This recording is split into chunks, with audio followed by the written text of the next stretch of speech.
So here we are, what is probably going to be the end of my coverage of the MCU, but this was requested by my biggest supporter by a huge margin, so I immediately said sure, and then I looked at how many films are in Phase 3, and then I freaked out a little bit.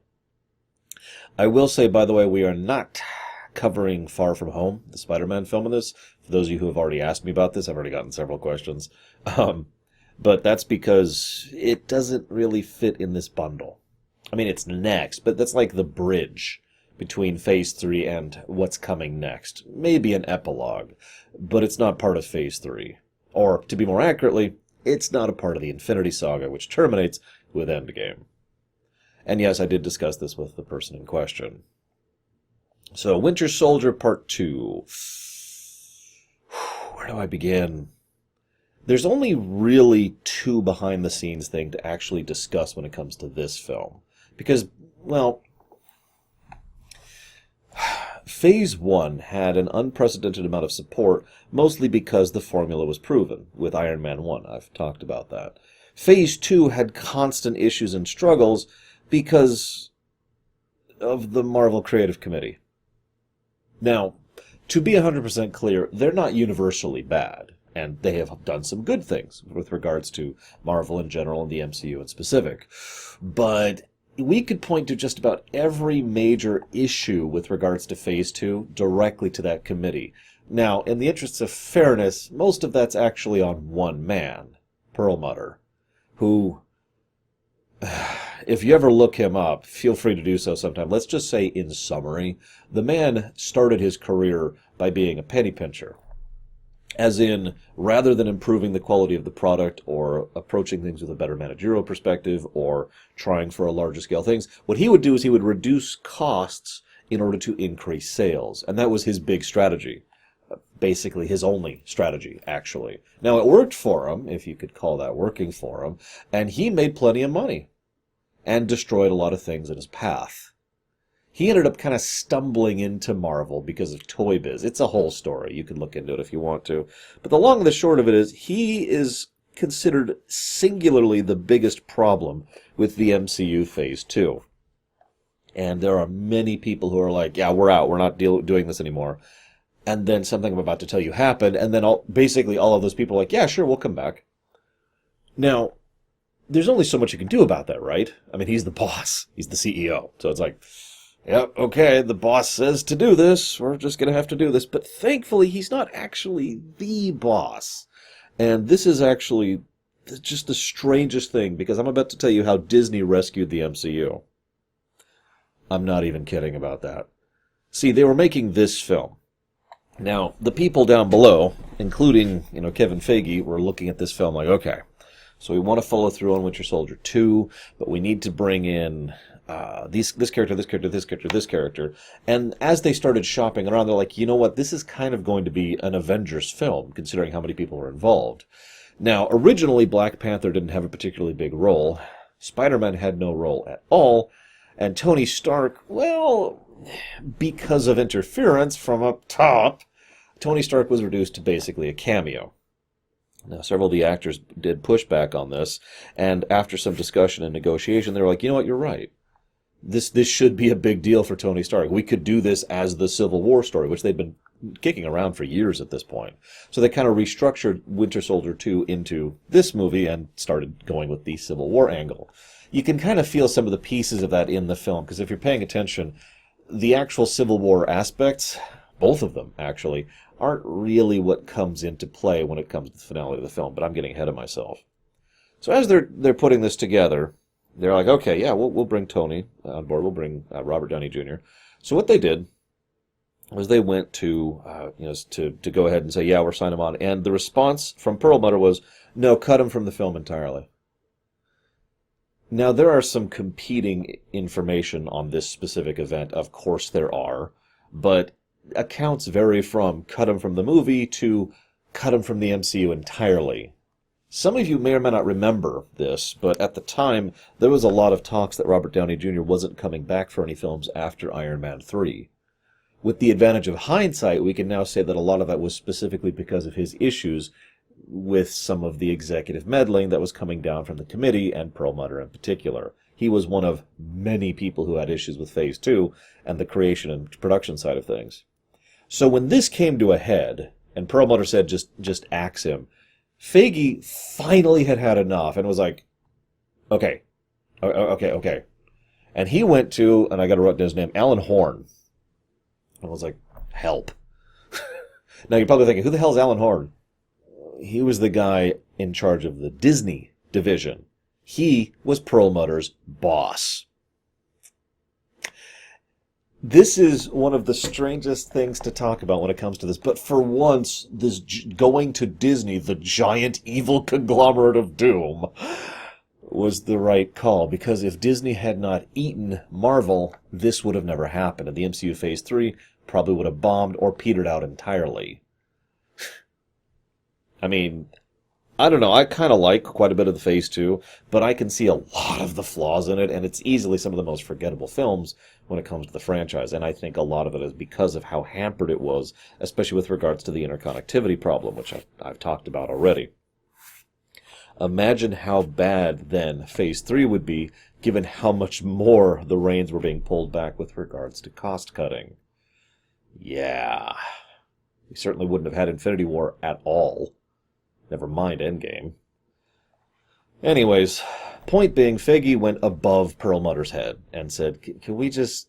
And as a consequence, the Marvel Creative Committee, and I actually reported this on my lore week at the time, because by this point I was streaming and doing my job thing here. And so I actually reported on this, like, this is a big deal, because the Creative Committee has been removed from creative control of the MCU. They're still over there.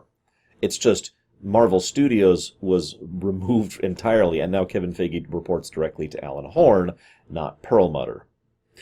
This also meant that Mr. Kevin here suddenly had universal creative control. He was abruptly the dictator of Marvel Studios, which sounds bad, but as we can see, was actually amazing, because all of a sudden he didn't have all this red tape and all of these people contradicting him and cost-cutting him and just... Now, this film... I know this is going to sound like a strange statement, because I know a lot of people love this film. I would say this film is probably one of the weakest films of Phase 3, and it makes sense to say why, because this was being done in the middle of this transition. Remember, they'd already started work on this film when he finally went up to Horne and pushed for the restructuring. So, in the middle of development, they're like, hey, all of a sudden we can do what we want to do. And it kind of shows, because there are several plot elements and script elements that basically feel like they were stapled together into something like a cohesive narrative. There's still some good moments, but a lot of those moments aren't really connected well. Which I suppose brings me to the film itself. 1991. Hydra! It's good to see that we're still seeing the effects of Hydra even after Hydra has been effectively destroyed. And I mean that sincerely. Don't mistake me, I don't want Hydra back. What I mean by that is it's nice to see that for all... I mean, Hydra was active for, what, 60 years? Something like that?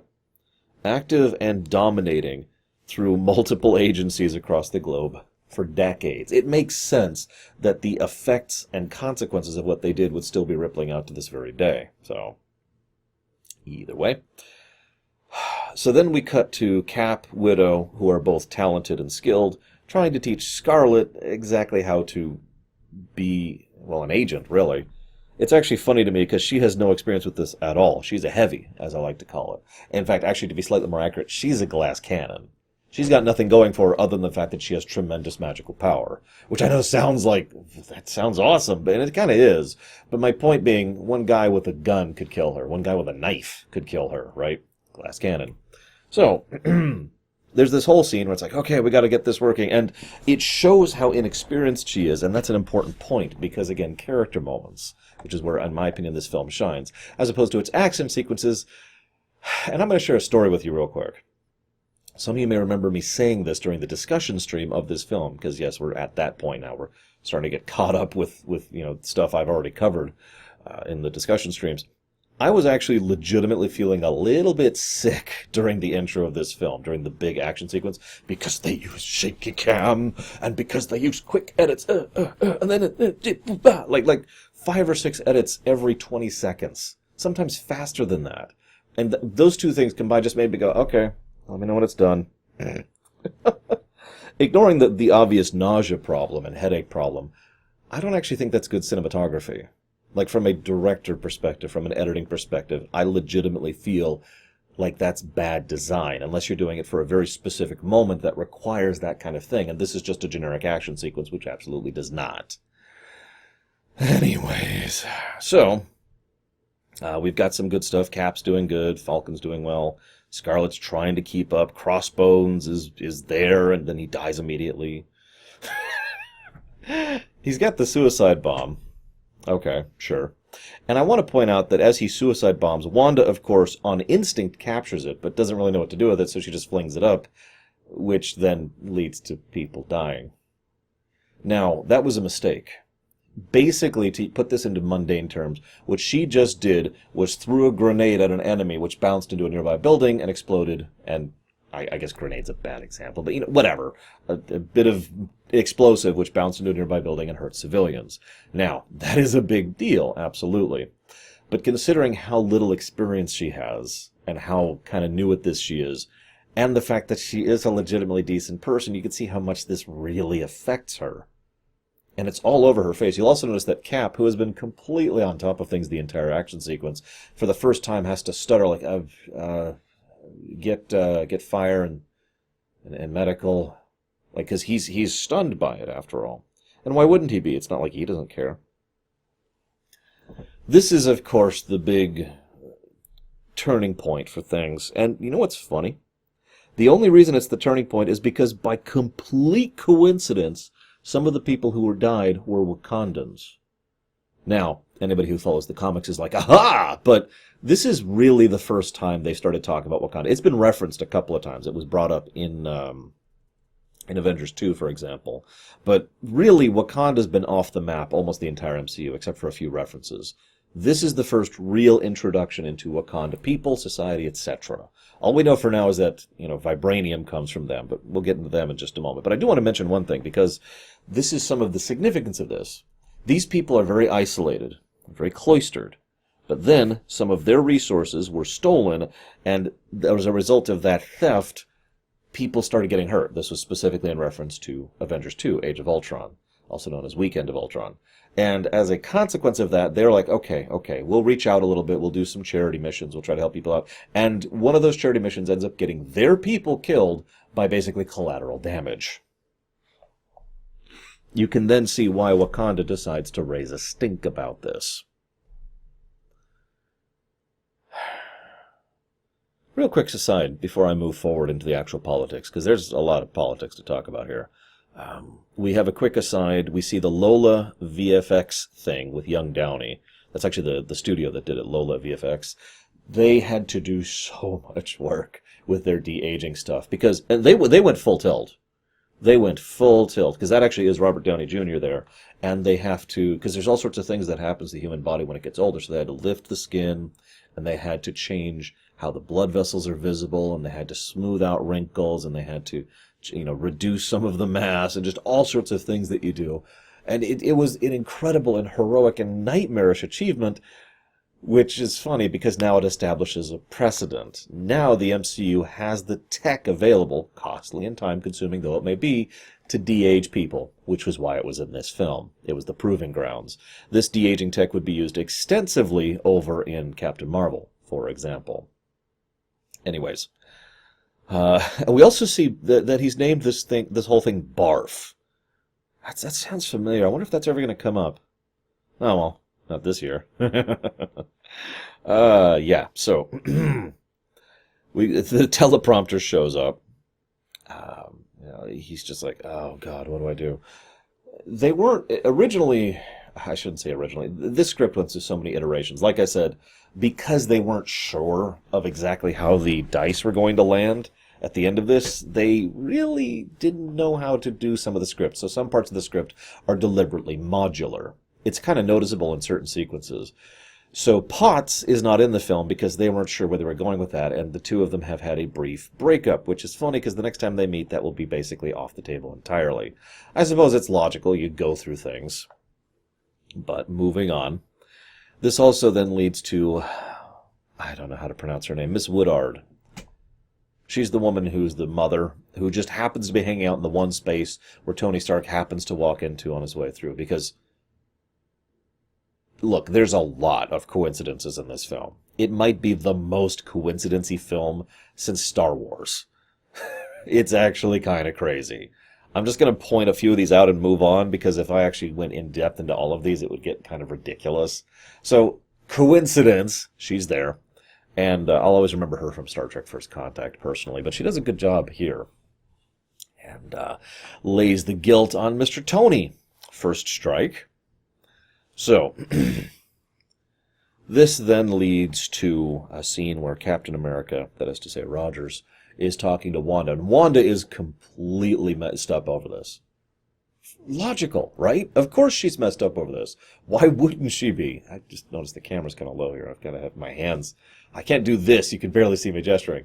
Of course she's messed up about this. And of course she's taking all this blame on herself. Meanwhile, Cap is taking all the blame on himself. You'll notice they're both wrong. Oh, don't mistake me. If you want to go into like a purely mathematical sake, you'd say she made the wrong call and he made the wrong call. But in both cases, it's kind of unnecessary because, you know, the one who actually is to blame here is the insane terrorist with the suicide vest who blew himself up to kill Captain America. I think we could place the blame on him. Oh, but he's dead. You can't put blame on it. We have to have someone. We're angry. We have to punish someone. We have to have vengeance. This is probably the one and only theme that this film manages to maintain from beginning to end, in my opinion, is the theme of vengeance. Those people on that television, the people decrying Wanda, they don't care about fault or blame. They don't care about justice. They just want to hurt her because they perceive her as a target they can hurt, because the one who actually did it is dead. Vision comes through the wall. Vision, dude! There's convenience, and then there's showing off, man. Come on. Anyways. Then Ross comes in. It's probably worth noting that multiple people involved in this actually... So first of all, they weren't sure they were going to get him back. I can't even think of the actor's name. Hunt, I want to say? They weren't even sure they were going to get him back. So they just wrote him as the Secretary of State. He then became Thunderbolt Ross because he was capable of coming back. But as they were talking about it, they were like, well... We kind of wanted to keep the Incredible Hulk in, but both the directors and the actor himself have all said that they portrayed him as a new and different character, huh? So once again, we've just kind of got a situation with the Incredible Hulk, which kind of started this whole thing. Anyways, so Ross starts out light, and this argument has always pissed me off. I've seen this argument in comics for years. This is an old comic storyline. I've seen this argument in several other aspects of real-life history, and a lot of other things I could go into. I'm trying not to name specifics because that gets a little controversial. But I've seen this argument many times, and every time I do, it pisses me off. You know what the argument is? You went off and saved the world, and while you were doing so, and I'm going to stress this point, saving the world from a planetary conquering force, you ended up doing damage to a city. Now, should they be blameless for that? No. Should they be, like, oh, God, yeah, whatever, and just shrug it off? No, because then they'd be justice lords. Obviously, it does bother them. I just spent some time talking about how much it bothers them. But the argument is then, well, this is your fault, and you need to be called to cost. You are the one who must be controlled. And every time I hear that, I just start laughing a little bit internally. I wish I could just, myself, real quick, into that dimension that totally exists. What is it, 116 or something? I can't remember. No, it's 616, isn't it? That's the one. Anyway, just warp myself in there and be like, look, hey, Ross. Okay, you got it, buddy. The next time aliens start pouring out a portal, we'll go ahead and do exactly what the government says to do. Oh, that's right. I remember. The government's solution was to nuke the Isle of Manhattan. What was that about collateral damage? I feel like you said something about collateral damage as being a major part of your point. I don't know why you would bring that up, though, because, obviously the nuke would fix it, and if it didn't, we could just keep nuking the portal, right? That's just easy. Especially since, by all that we understand, nuking the portal might not have actually done anything. Maybe. depends on how things lined up. Every time this comes up, I just want to say, what exactly do you want from these people? Now, don't mistake me. Obviously, collateral damage is a thing. I myself have made fun of it when it comes to superhero things because it's just part of the superhero gig shtick at this point. I covered Young Justice late last year, and that was talking about several episodes of that. There's just and they just kind of Spider-Man Into the Spider-Verse, which I covered earlier this year. There's scenes where they just start wrecking poor Aunt May's house, and it's like collateral damage is just kind of a thing. It's attached now. So I like the idea of acknowledging that, but doing so in an intelligent way would be nice, instead of this is your fault. Now, I know, human beings aren't intelligent. I get it. Doesn't mean I like the story line any better. And then Vision, of course, brings up the escalation theory. That's a nice one. Vision's like, since superhero peoples have shown up, supervillains have shown up. Obviously, it's the fault of the superheroes. Now, every time I hear that argument, I laugh a little bit. It's actually called the superhero paradox. And it gets across the idea that, I mean, if we're being honest, this is actually a flaw of the storytelling style, because most of these stories were not written long-term in mind. But, how many of the various continuities have had a thing where a superhero has his origin story, and then immediately a supervillain has their origin story? Right next to each other, right? That's crazy and actually insane if you think about it. Sometimes they're directly connected. Sometimes they're well written. Most of the time, they just happen to happen at the same time. Spider-Man 1, the Raimi one, is a pretty good example of this. Not to bash on that film. It's a good film. Well, it's an okay film. But, by complete coincidence, the Green Goblin and Spider-Man come into being very closely next to each other. Now, if you don't get why I'm bringing this up, the point that's being made by Vision and Ross is that the superheroes are part of the problem, and that's a load of hooey. I want you to go back to the example I just mentioned. Spider-Man? The Raimi Spider-Man, not this one. Oh yeah, spoiler, Spider-Man's in this. And I want you to imagine that... Let's try that again. Spider-Man's gone. Doesn't exist. Okay, so now there's Green Goblin and no one to contest him. So what happens? Oh, but it's the superhero's fault, right?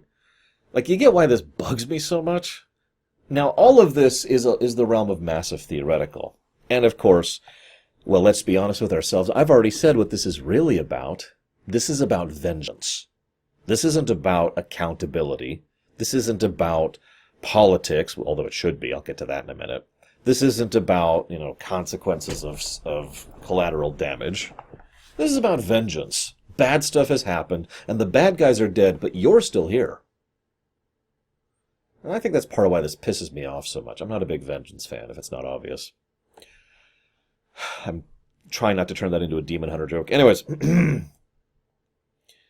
So, next point, before I move on, none of them acknowledge Hydra in this equation. You remember Hydra, right? The organization that was so enmeshed into society that the big intel organization of the world was actually a Hydra organization? That Hydra? And you're probably thinking, Laura, why are you bringing that up? Well, first of all, it's relevant because, A, it defeats their point. If Hydra had been in charge all this time. In fact, they even show the Washington, D.C. thing with those helicarriers as a point they're making. As if it would be better if Hydra had operated unhindered because they were legal. What they were doing was fully allowed and fully ratified, right up until they turn on the machine and kill millions of people. Or maybe I should point out the fact that their whole point is we want to have accountability. We want you to be under the purview of the United Nations summit and blah, blah, blah. And so you're going to be under, governmental control at this point on. To which I say, again, Hydra, who was either pieces of or in charge of governments, plural, for a long time. No one's going to bring that up? Okay. Let me talk about politics, because this is the big point for me, and this is the problem, because this is what this story should have been, in my opinion. Oh, don't mistake me, the vengeance theme is fine, and it works well. And like I said, good moments. But there's actually a lot of really fascinating politics here, in my opinion. what they're trying to do is nationalize superheroes. Now, if you don't understand how big of a deal that is, unfortunately, there's nothing in real life that actually equates to this, so hear me out. I want you to imagine that one day we find the Starship Enterprise, and we figure out how to use it. It's empty. And it's found, and it's brought in, and then some good people get on board, legitimately decent people, and they use it to help the world. And then a committee under the United Nations gets together and says, that should be ours. You see where this is going? Because the idea here is now the Avengers will suddenly become a political tool. Another political tool. Something to be lobbied for, something to be argued for, something to be lobbied against and argued against. Something to be positioned or repositioned specifically dependent on circumstances. Now, Captain Rogers barely brings this up. In fact, the whole film barely brings this point up. But this right here is why the Sokovia cards are bullocks, and this should never have gone forward. This is actually insane. It is specifically because of the long-term political ramifications of this happening. This isn't necessarily a today problem, but nobody brings up what this is going to do to the world. What's going to happen when some of those United Nations member states of the 117 or whatever start to disagree with each other? What if there's an actual conflict? What if there's a terrorist attack which is being funded by one nation against another? There are so many possible scenarios in which all of a sudden the Avengers being under a flag is suddenly a problem. Because now, anytime the Avengers act, it's with committee approval, which means either overt or tacit, I think? It's either overt or not, passive. We'll go with passive approval by those member states, which all of a sudden can be brought into economic crises or the nature of how tariffs work or trade stipulations or literally actual conflict and war. This is a huge mess, especially since what they're trying to do is they're trying to drag all of the known superheroes under one flag, by which I mean 117 flags, which is even more insane. I myself, in one of the stories I was writing, wrote about the nationalization of superheroes because I'm astonished so few superhero stories have actually done this, because I feel like it's a fascinating avenue of storytelling. Because there's so much can be done with that, right? Like the moment one nation starts doing it, everyone else has to do it. They got to keep up. And all of a sudden the balance of power shifts because let's say you're a relatively small nation, few resources, small military, but you've got a very strong superhero like Wonder Woman level. All of a sudden, you have become a big player on the scene because you have someone who is a state-sponsored governmental agent. Just like the military is considered to be an act of the nation, that hero is now an act of the nation. It politicizes everything, good and bad. And the fact that they don't bring this up at all is just, it's a crying shame in my opinion. Forgive me for rambling on about that. Let's move on. So, there's this bit where Ross is a moron. I hate Ross, by the way, in the MCU. It's not as bad as he is over in Infinity War, but good God, I just want to punch the man until the blood stops coming out. With a really big gauntlet with like a gem here and a gem. Sorry, fantasizing. He hardballs them, right? Which is stupid. If you don't understand my point, let me try this again. Okay, so what he tries to do is to say, all right, you're going to sign these accords, and the nations are going to take control of the Avengers Initiative. And if you don't, then you'll retire, and you'll never superhero again, ever, ever, ever. Now, there's only a few ways they can enforce that. There's the polite way, which is actually what happens to Scott in Ant-Man 2. And then there's the not polite way, which is what they do to Scott in this film. Funny how he's a good example for that. Anyways. And, that's not a fun topic to discuss, because what he's effectively doing is being willing to declare war on an individual who is a super to some extent or another. And people like Wanda or Vision. Anyways, he also, though, there's another problem with him. See, I'm not saying they couldn't shut them down, especially Stark. A government actually has a weirdly large amount of power under emergency circumstances to take down a wealthy individual. They usually don't because corruption, but that is something that's within possibility. I actually have a good comic book example of that. Amanda Waller.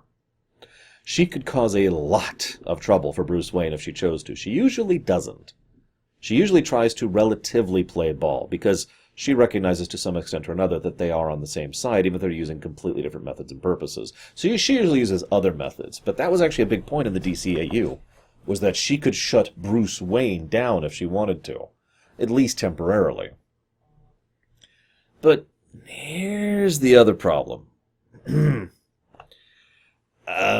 So they shut the Avengers down. Okay, let's say it's all nice and peachy. Let's say everyone goes along with it. Okay, we'll never help anyone ever again. So what happens the next time a random Hydra terrorist cell goes and attacks a chemical plant and steals a super virus, and then uses it to kill people? Who's going to stop them?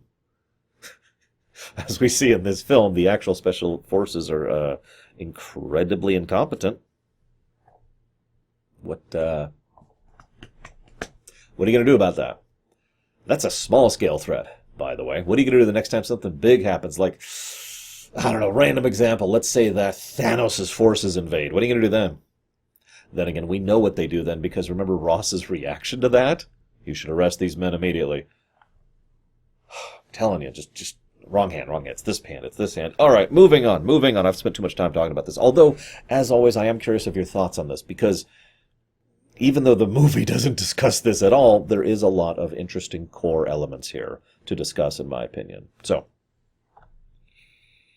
can I say Hydra's always bothered me by their raw fanaticism? I know that sounds strange, but anyone who is just that committed is just, what the hell, man? What is your problem? Hail Hydra as I drown to death. Okay, sure, whatever. Now, oh, yes. One additional point, sorry. Let's go back to the topic I just said I'd let go of. I'm sorry. But, so, there's a question they never actually discuss. What does having oversight solve? Let's say the mission that would just happened was approved by the Oversight Committee. Okay, so then the mission happens and people die in Wakanda. Okay, what has changed? What's different, exactly? Now, I'll tell you what's different. What's different is now there's another chip in the pile. That wasn't as loud as I was hoping for. Let's try a couple here. There's another chip or two in the pile that there wasn't initially. I'm telling you, this is all politics. That's all it really changes. Because now Wakanda can go to the committee and say, well, hang on, this happened and our people died. We demand recompense. We demand vengeance. So, Carter dies. Sharon Carter walks into the story. I have a side note here on my notes. You ever wonder what's going through people's minds if someone who is as morally centric as Captain Rogers says, no, I'm not signing that, that's wrong? Like, they never address this at all, but does it ever run through anybody's minds that the fact that, like, one of the most universally good people in the world just said, no, I'm not doing that, that's wrong, and you're on the side of that? Does it ever make people go, huh?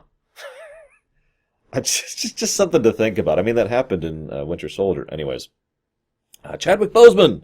Can I just say, the man's awesome? I really like Chadwick Boseman as Black Panther. I've actually talked about this before, and I'll probably talk about this more when we get to the Black Panther film. But seeing him and seeing the extent of his role in this film was actually awesome. I've talked about this before. It was originally supposed to be Spider-Man. Actually, no, that's a lie too, because originally supposed to be someone else entirely, and there's several accounts of who exactly that was. And then they were like, oh, we might get Spider-Man. So then they wrote a bunch of things for Spider-Man, and then they're like, oh, we're probably not going to get Spider-Man.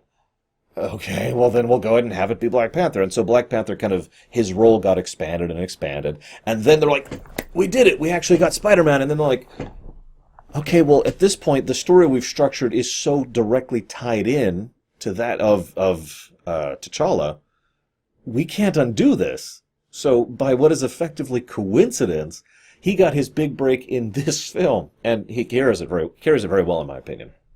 He even has a character arc, for God's sakes.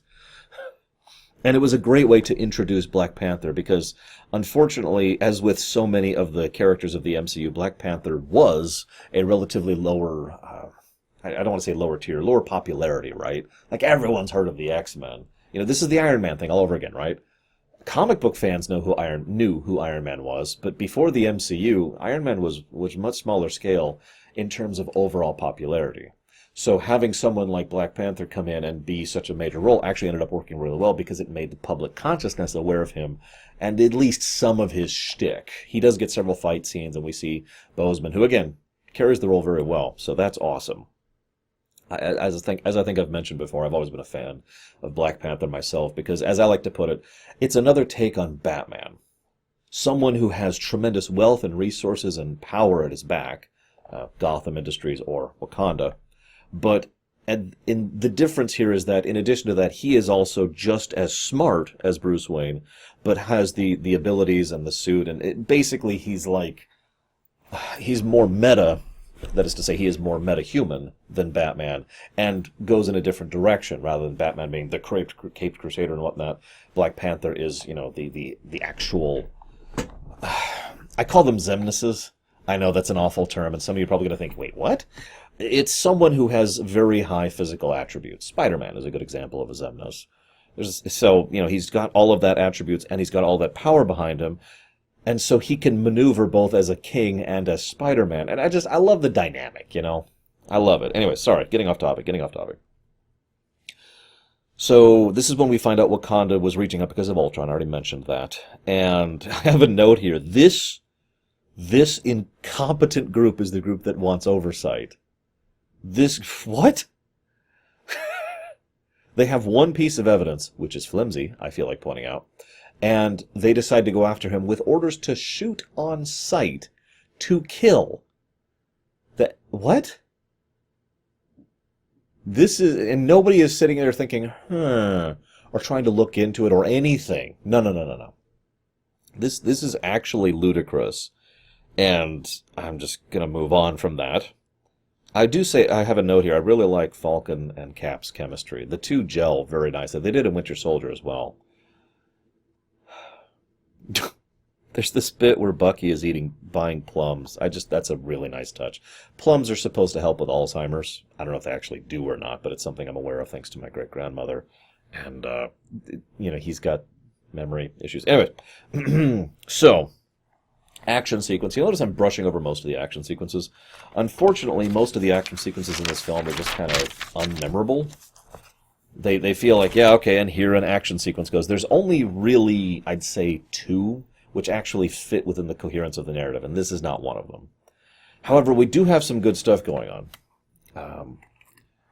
It's interesting, though. Panther jumps in, and we get to see what he's about, and like I said, he's a Xemnus, so he's got the speed, the strength.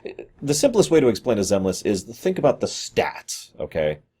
Strength and dexterity and constitution, intellect, wisdom, charisma, right? A Xemnus is all of the physical stats are much higher than usual. Like I said, Spider-Man is a very good example of this. You could argue perception would be in that as well, but that's usually something separate. Spider-Man's perception is actually part of his shtick, whereas everyone else is usually just much stronger and better. Captain America himself arguably is one, but that's not his shtick. Captain America's shtick is his charisma. He's the Cap. Anyways, so War Machine comes in. Now this is funny. I'm going to skip ahead a bit because there's a scene where they cut to Wanda and Vision, but I want to skip that for a second. Because War Machine gets in and stops the fighting, and everyone just holds their fire. Now that's interesting. They were given orders to shoot on sight. But now that they have people who have actually been fighting them, they choose not to fire. Now that's interesting because Cap has an interaction with Widow later, which is fascinating. She says, for the record, things getting worse, this is what it looks like. And his response is, he's not dead. And Widow can't even give a rejoinder to that. Think about that for a moment. Captain America, let's be honest, has always had the microscopic perspective, the perspective of the individual. It's kind of his nature, and there's nothing wrong with that. Widow here is arguing for the macroscopic perspective, and that's why this little back and forth, it's just a tiny little scene, but it's so fascinating, because they're both right. From a microscopic perspective, things are better. He managed to save Bucky's life. He did exactly what he set out to do. From her perspective, things are worse because now there's this big political hoo-ha-ha and everything's just thrown up in the air and nobody knows exactly what to do about it. Both are right. And funnily enough, neither is wrong either. That's the funny part. But let's rewind for a second because then we have Wanda and Vision. I hope that show's going to be good. I think it'll have gone live by the time this video goes live, but obviously as of the time of recording it, it has not. I hope that show's going to be good. I don't have much, I don't have a lot of expectations really, especially given the time it's going to be set in since, Infinity War. They have some good chemistry.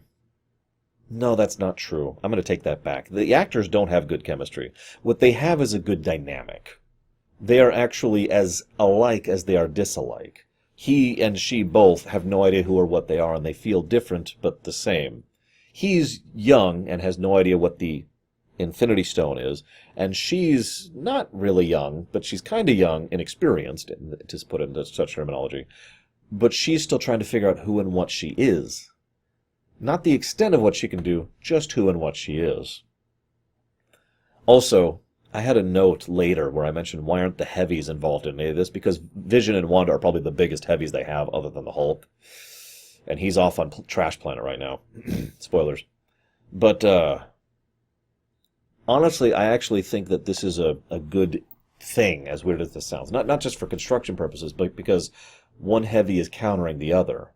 Vision is there as Wanda's jailer. This is probably the definition of the Velvet Prison right here.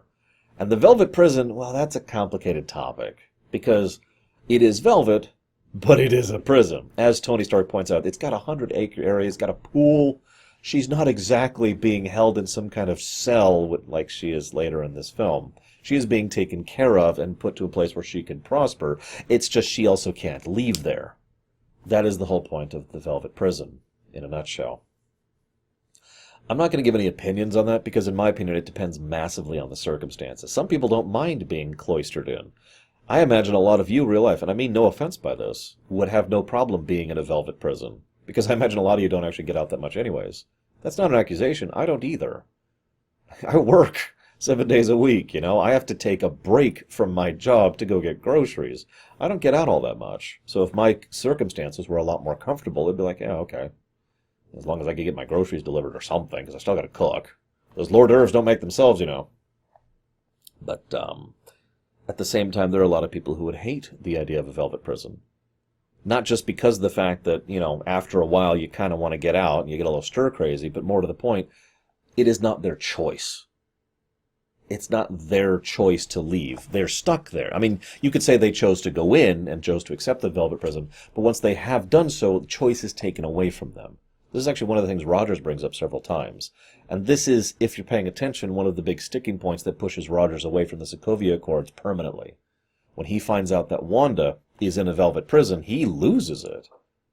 Because he's always been about the perspective of the individual and the choice of the individual.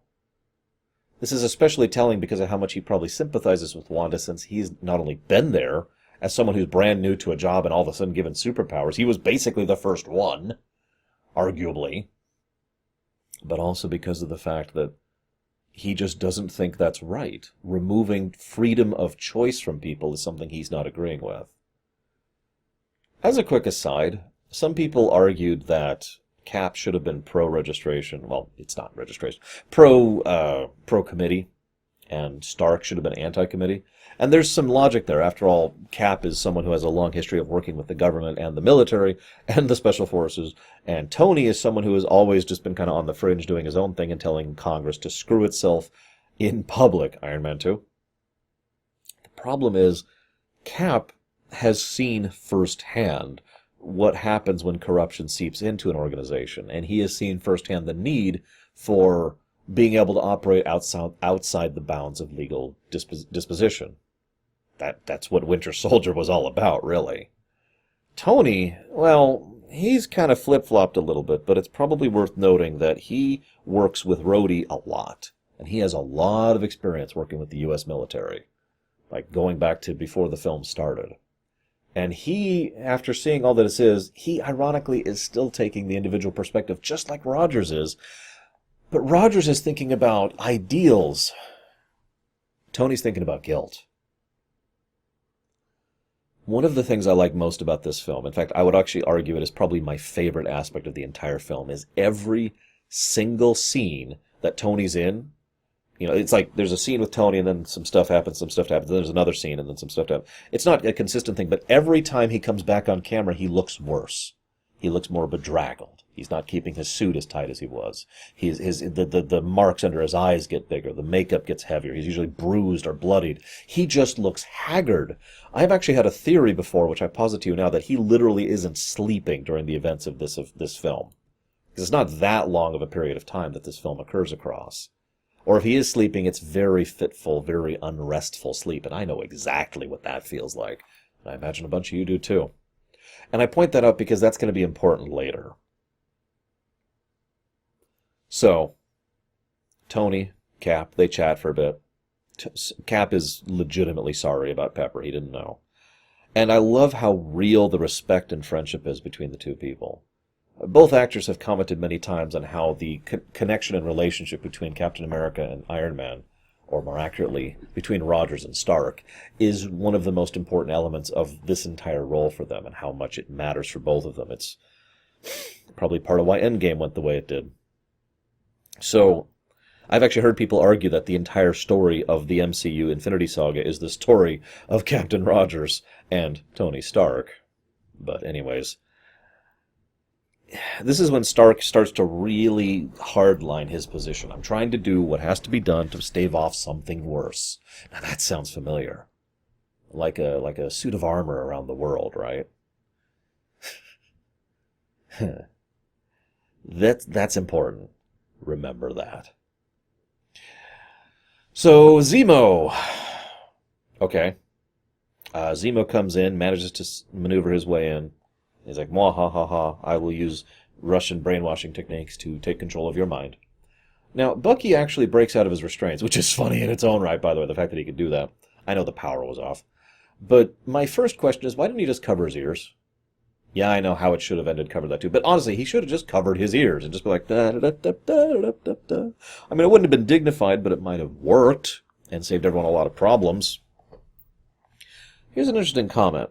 Several people mention that Bucky does horrible things while that he kills people while he has been mind controlled. And that's true. That's true. Did you know we have legal precedents for this kind of thing? Not, Hydra brainwashing techniques, although that's another topic. Let's not talk about that. But no, what I mean is if you are someone who is coerced at gunpoint or at violent threat to you or your family or whatever to do a violent crime, that is taken into account. Now, you probably won't get away completely blameless because you still did it, but there's actually a lot of legal precedent for that, at least here in the States. And I only bring that up because no one in the film does. They just all say, no, he did it. No, he's completely innocent. No, he did it. No, he's completely innocent.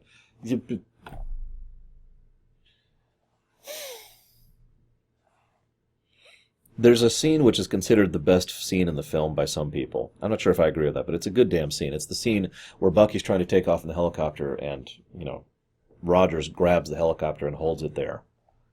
Did you know the actual real-life person, oh my God, I can't think of his actor's name, Chris Evans. Chris Evans actually injured himself doing that scene, because that's just him.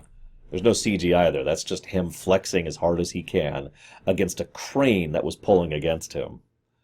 Jesus Christ. They had to specifically do that scene in a specific way, at a specific time in his exercise regime to make sure he was as muscular as possible, because they wanted to make sure it looked as good as possible.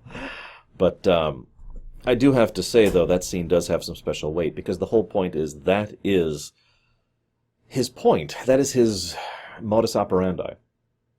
You can't stop this, but you're going to try.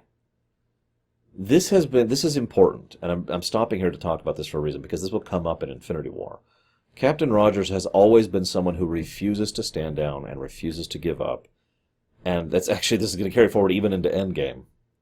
He has faced hopeless situations more than once, and he never, ever, ever backs down. And this is him literally physically showing that, pushing himself to the absolute limits of what he can do as Captain America and as Steve Rogers. That he is not letting go of that helicopter, and he is not letting go of that building. That's Captain America in a nutshell, isn't it? It's not necessarily good, but you can see how it's kind of admirable. And it will continue to hold him through until the one and only time when he is legitimately out of his league and he just can't hold on anymore. And that'll come up in Infinity War. But you'll notice, even after Infinity War in Endgame, he doesn't change. On your left. Anyways, sorry, getting ahead of myself. But I wanted to stop here and talk about that, because that is an important moment and, part of the arcs. At this point, from Phase 3, well, I'd say in Phase 3, they were really pushing the connectivity between films. And they brought in a lot of the same consultants and a lot of the same people. Obviously, the people who did this did both Infinity War and Endgame. But my point is, with Feige off the reins, so to speak, he was really pushing for things to have more direct continuity with each other rather than vague and implied continuity with each other, like Phase 2's problem was. And I just point that out because we're going to be pointing out a lot of connecting threads. I hope you've seen the whole series, because I might spoil a few things without really meaning to. Moving on. So Zemo is evil. Yep, okay. This is when we find out about the other Winter Soldiers and Zemo's plot. If this had happened a week ago, it's always timing with these things. They could have just called Tony. They probably should have still called Tony. But this, of course, leads to the big reveal. They actually held their lips on this pretty well. They didn't even sell Spider-Man toys until this film was already out. And they had this, it was the last trailer spot is the one that revealed Spider-Man. Can I just say, I know that they would never do this, but I actually think they shouldn't have even kept it in the trailer. I think it should have been a big reveal in the film itself, because they managed to keep the lid on this really well until that second trailer, and then it's like, oh, okay. I know, selling points, but God, by this point the MCU was a juggernaut. And that would have had some very lasting staying power, and probably would have ensured better ticket sales, too, because people would have wanted to see it again. Regardless, we have Tom Holland, who beat out a lot of people to play Spider-Man. Very young, 19, as of the time of this film's making. I always get weirded out when I see good actors who are so much younger than me. What am I doing with my life? Tom Holland, in my opinion, is the best actor to portray Parker and Spider-Man, in my opinion. Now, there's some serious competition for that in multiple directions, but most of the other people who do a good job with one or the other tend to do a good job with one or the other, playing Parker or playing Spidey. This is one of the reasons I think Holland succeeds so well, is that he manages both so well. He also apparently is just as, he's a kind of an adorkable sort of a guy in real life. But he was really, really nervous on filming. And actually, Robert Downey Jr., funnily enough, literally took him under his wing and helped to coach him through his role. And it's okay. If we need to do a second take, we'll do a second take. We got your back, dude. Which is funny, considering that the arc that Tony Stark and Spider-Man would end up going on. So, Tony is keeping tab on other capes, metas, Inhumans, whatever you want to call them. People who are, superhuman. Of course he is. Why wouldn't he be? No, what I think is interesting is that Tony's been keeping track on that, and he hasn't been sharing that with, the Department of State, the UN. Yeah, I'm with that too. Even when he's working with the government, he's not working with the government. There's also a good point where, actually probably my favorite little tidbit. I'm just going to gush here for a little bit, is that okay? My favorite little tidbit is he's like, so, it's kind of a long story, and he starts to go into his origin story. But by this point, it's literally become a gag, the origin stories of superheroes and Spider-Man in general. So what they do is they just cut him off. No, don't want to hear it. Moving on. So we don't even hear his origin story. I love that. Because we don't need to.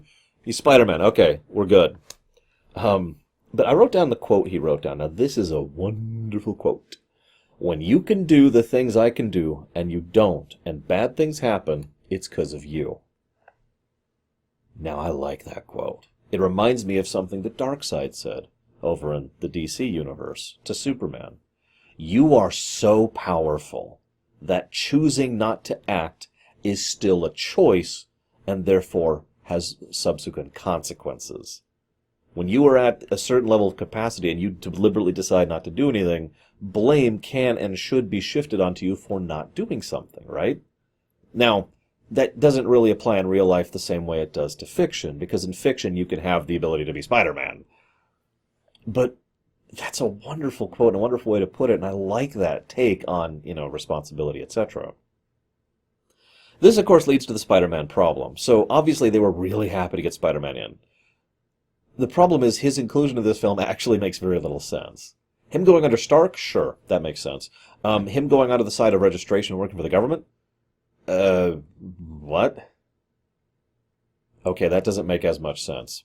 Stark being like, we need to be more responsible about collateral damage. Now I'm going to bring a 19-year-old kid in to do this. I think he was actually playing a teenager. So bringing this teenage kid in to do this thing, that's that's kind of the opposite of your point there, Tony. Now the problem is, as I already mentioned, because there was so much back and forth on whether or not Spider-Man was going to get in at all, when he finally came in, they only really had one slot in the script to put him in, and this is that slot.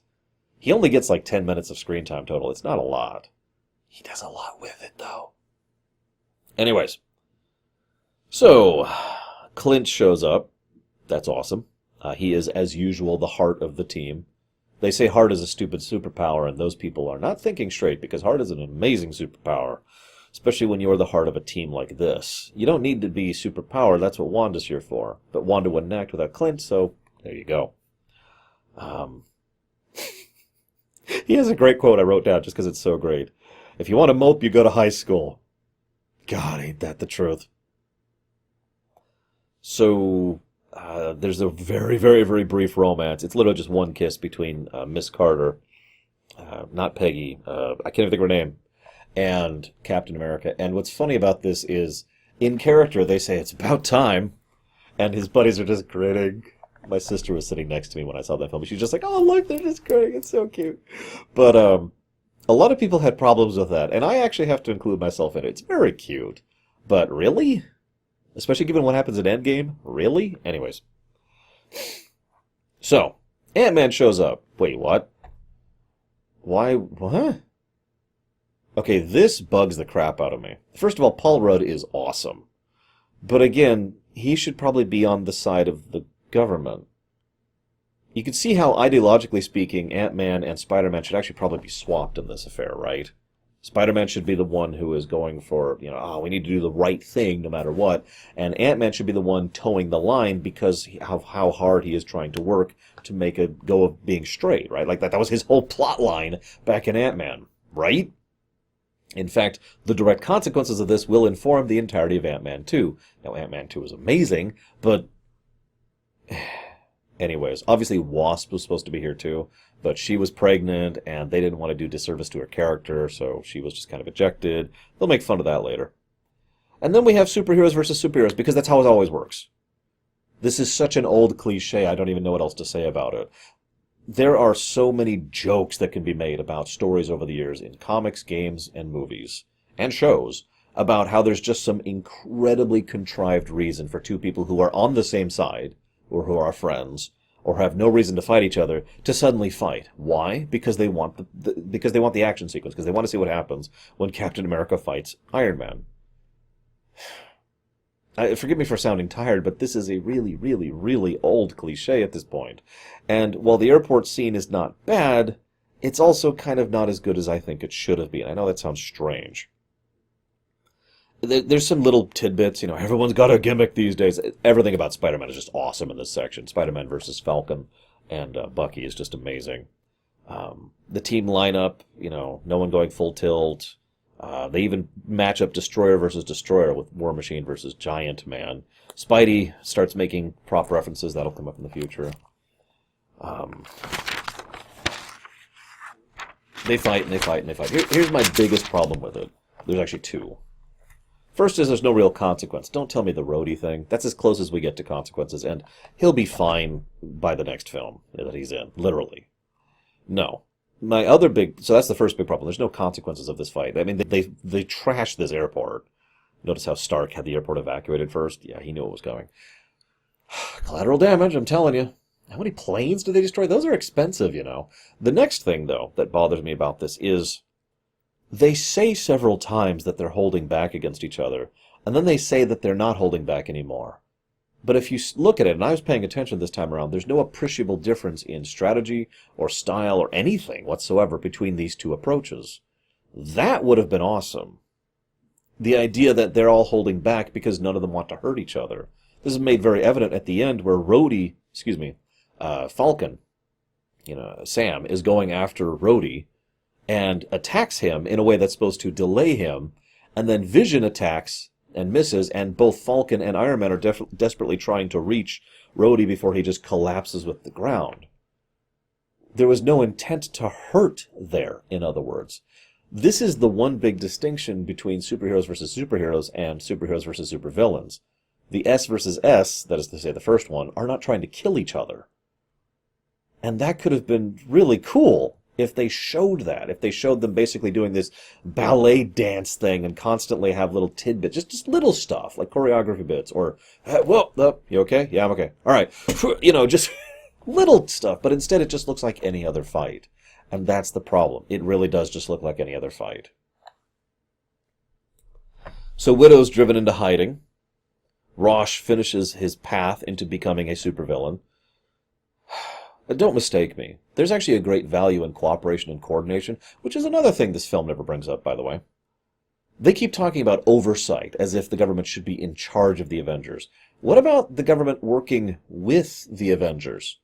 Having official attachés both directions, sharing intelligence and communication, coordinating operations. There's actually a great deal of value in that, never even brought up. My way or the highway. I actually legitimately think that Ross in the MCU is a power monger. That he's literally power hungry and just trying to be in charge, which would make sense for Thunderbolt Ross. So we see the raft, which is just messed up. And then we get to the climax of the film. Stark goes to help, as alone, as a friend. Notice they have a truce. They mentioned that. Now, I bring that up because that's actually interesting. A truce is, by definition, temporary. They don't have peace. They don't have actual coordination or cooperation. It's just, we're calling a truce for right now. Time out. We've got to work on something. This brings me to Zemo's plan. Now, Brule, I'm probably pronouncing his name wrong, actually does a great job here. I've only seen him in one other thing, really, playing Niki Lauda, but he did a great job there. But he's a good villain. He's an interesting villain. He's a good actor. The problem is his plan is, in my opinion, by far the weakest part of the entire film. If you actually zoom the camera out and look at all the working pieces, moving pieces that had to work properly for his plan to work, it's actually kind of nuts. And he just got lucky, and then he got lucky, and then he got lucky, and then he got lucky, over and over and over and over again, until, hey, everything just happened to go perfectly right, with one exception. And that's just ridiculous, if I might be so bold. The film doesn't even try to explain it. Why would it? This is where the script problems come most into the fray, by the way. Because the Zemo plot is the most obvious thing that doesn't really fit with most of the rest of the film, even though it's the main plot of the film. And you can see the script issues on full display as a consequence thereof. Now, for all that I just made fun of Zemo, let me just go ahead and say that what happens with Tony Stark at the end makes perfect sense and is awesome. I buy it completely. Remember, probably hasn't been sleeping well for a while. Every scene he's in, he looks worse and worse and worse. He is in a bad state mentally. He is in a bad state emotionally. He's just had to fight some of his friends. He's not even sure if Rhodey's going to be alive. Well, okay, yes, he is sure he's going to be alive. Functional? Fully functional? He's paralyzed, okay? All of this crap. He is in a very bad headspace. Now, that's important, and I've heard some people make fun of the final fight of this film, and I disagree completely, with one exception, because it makes perfect sense that Tony would go completely off the hinges here. He effectively actually goes crazy. Not in the generic, oh, you're crazy. No, he goes crazy. Crazed. Berserker at the end of this. And that makes sense, because he is now watching his parents, who he loves and never had closure with. He does eventually get it, but he never had closure with them. And he gets to watch them be murdered by a man who's standing right over there. I remember all of them. Which, actually, there's some conflicting reports on exactly what that's supposed to mean, but let's move on from that. Of course Tony just goes crazed. I'm pretty sure most of us would, too. I've been under less duress than he has, and I have done stupider things in those moments of duress. I call it in the moment. I'm sure you've heard me talk about it before. It's not really a defense, more of an understanding.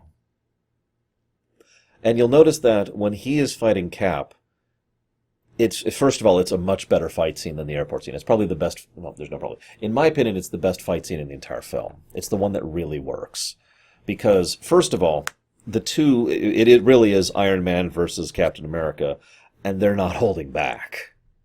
Second, with one notable syllable exception, the actual editing and film work on it's very good. They do a lot of long shots. Some of it's in slow-mo, but they do a lot of long shots without edits, so we can really see what's going on, which is excellent. I wish they'd done even more of that, but we'll have to save that for Black Panther. Third point. The music, which usually during these scenes is dun dun dun dun dun dun dun dun dun, very happy and exciting, and happy's the wrong word. Uplifting, heroic, there we go. You know, there's the action music. The music that plays during this section is actually in lower key, or lesser key, or minor key, I forget the terminology, but it's what you usually play for sad scenes. It's still got the basic pace of an action song, but it is presented as if it is a sorrowful action song, which makes sense. This, of course, leads to Zemo. Now, this is, like I said, as much as his plan is ridiculous, I like the character, and I think the actor sells it, because he is collateral damage. He literally is collateral damage for them saving the world. And they did save the world. Sokovia. That was Ultron. That was that giant frickin' meteor. That would have been an extinction level event, and he'd be super dead if not for them saving him. Which goes back to my earlier point. But you can see why he is so injured by this, why he is literally insane. Because all he can think of at this point is vengeance. This is why T'Challa, who has been on a bit of an arc throughout this whole thing, lets go of his vengeance, because he starts to acknowledge and accept and realize what it's doing to those around him. It's not like he forgives him. It's just that he is seeing how much vengeance is ruining the people around him, and how much that's not something he wants to be a part of. And of course, Zemo was always planning to kill himself. Why not? Vengeance is all he had left. That gets taken from him too. So the fight, as a quick aside, I mentioned there was one thing I don't like about the fight. It's the fact that all of a sudden Stark can just scan Captain America's fighting technique and just suddenly win. That actually irritates me. You'll notice that at that point Cap has lost. He doesn't stay down though, because that's Captain America. Knowing that he's probably about to be killed, he still gets up like, all right, no. And that's interesting, because it's possible that Stark was willing to kill him in that moment. But there is no doubt that Rogers was not willing to kill him in return. Rogers had him completely to rights.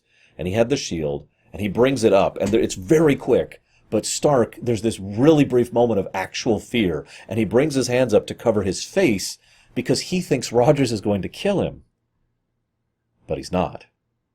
He never was. Rogers goes for the arc reactor, disabling the suit, removing Stark from the equation, and then he just leaves.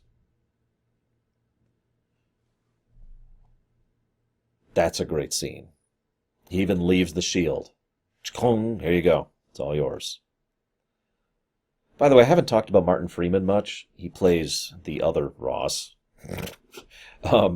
In this film, and he does a good job with it. It's just he only has like the 2 scenes. He's good though. He's good. It's Martin Freeman, of course he's good. I'll talk more about him in Black Panther. I was really glad to see him come back in Black Panther, though. That was awesome. Anyways, the final message that Rogers leaves for Stark is nice, because obviously it's a nice denouement, but it's also a nice sign of how the MCU Phase 3 is going to go. While some of these films are kind of by themselves, most of them will end in a way like this, where it sets up something else, where it leads into something else. And that's awesome. Because it doesn't end with the end, it ends with a, okay, everything's changed, now what, kind of a feel. There it is. Sorry, I needed to look up something really quick, because I forgot to look it up really quick. That's what I thought. And of course, this also leads to T'Challa, who of course is... He's in a unique position, because again, he's not just Black Panther. He's king. Or at least, as we'll find out, he's going to be confirmed as king. But that's relevant, because he has political power in addition to personal power, in a way that most of the others don't. So when they need someplace to hide, to lay low, that's where they take Bucky, and they try to fix this problem, right?